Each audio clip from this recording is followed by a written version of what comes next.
season against a team that was lost in you know, it's a pride game. We definitely want to get back to them for what they did, and we want to win this game. No question about it, and that's what we're getting ready to do.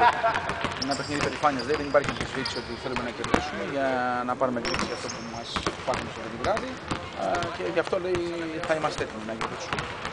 So the only motivation is the crowd. Every game we play, we want to win, and we gotta protect the home court. We played here great here this year. We haven't lost, and definitely, the big motivation for us is the crowd. We upset the way we lost down there, and we upset their fans, and we want to get them back. Άμα ανασωθεί τον τρόπο που είχαμε χάσει στο Βελιγράδι, λέει, σίγουρα η περηφάνεια είναι ένα σημαντικό κίνητρο για μας, αλλά επίσης σημαντικό κίνητρο είναι ότι στο γήπεδο μας δεν θέλουμε να χάνουμε. Είμαστε έτοιμοι εδώ και θέλουμε να συνεχίσουμε να έχουμε αυτό το πλεονέκτημα, να είμαστε έτοιμοι.